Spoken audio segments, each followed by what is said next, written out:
ಸರ್ಕಾರಿ ಆದರ್ಶ ವಿದ್ಯಾಲಯ ಆರ್ಎಂಎಸ್ಎ ಖನ್ಗಾಂವ್ ಶಾಲೆಯಲ್ಲಿ ನಡೆಯಿತು ಶಾಲಾ ಸಂಸತ್ತಿನ ಮಹಾಚುನಾವಣೆ.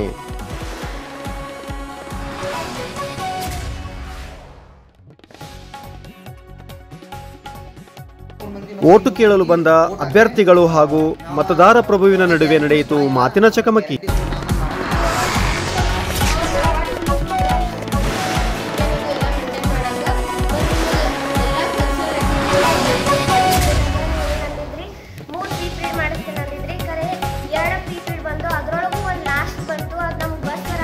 ಈಗ ನೀವು ಕೇಳ್ತೀರಿ 3 ಪೀರಿಯಡ್ ಅಂತ ಹೇಳಿ ಇರೋ ಎಷ್ಟು 7 ಪೀರಿಯಡ್ ಅದಾವ ಅದ್ರೊಳಗೂ 7 ಪೀರಿಯಡ್ ಅದಕ್ಕೆ ಸಂಬಂಧ ನೀವು 3 ಪೀರಿಯಡ್ ಹಾಕಿರಿ ಅವು 7 ಪೀರಿಯಡ್. ಮತದಾನದ ಹಕ್ಕನ್ನು ಚಲಾಯಿಸಲು ಸಾಲುಗಟ್ಟಿ ಬಂದ ವಿದ್ಯಾರ್ಥಿ ಮತದಾರ. ಮುಕ್ತಾಯವಾಯಿತು ಇಂದು ಚುನಾವಣೆ.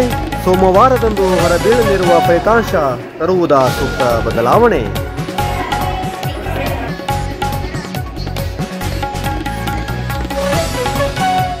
ಕುಮಾರಿ ಸಿಂಚನಾ ತಡಸಲ್ ವಿದ್ಯಾರ್ಥಿ ಮಿತ್ರ ಪಕ್ಷ ಹಾಗೂ ಕುಮಾರಿ ತನು ಪಾಟೀಲ್ ರವರ ಜ್ಞಾನಶಕ್ತಿ ಪಕ್ಷ, ಇವರಿಬ್ಬರಲ್ಲಿ ಗೆಲ್ಲುವರಾರು? ಒಟ್ಟು 64 ವಿದ್ಯಾರ್ಥಿಗಳ ಭವಿಷ್ಯ ಮತಪೆಟ್ಟಿಗೆಯಲ್ಲಿ ಭದ್ರ. ಇದೀಗ ಶಾಲಾ ಸಂಸತ್ತಿನ ಚುನಾವಣೆ ಮುಕ್ತಾಯಗೊಂಡಿದ್ದು ಸೋಮವಾರ ದಿನ ನಮಗೆ ಫಲಿತಾಂಶ ತಿಳಿಸಲಾಗುತ್ತದೆ.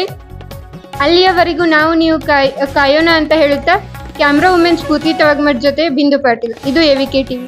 ಸೋಮವಾರ ಮತ್ತೆ ಭೇಟಿಯಾಗೋಣ ಅಂತ ಹೇಳ್ತಾ ಎವಿಕೆ ಟಿವಿಯ ಶುಭ ಸಂಜೆ ವಾರ್ತಾ ಪ್ರಸಾರ ಇಲ್ಲಿಗೆ ಮುಕ್ತಾಯವಾಗುತ್ತದೆ. ನಮಸ್ಕಾರ.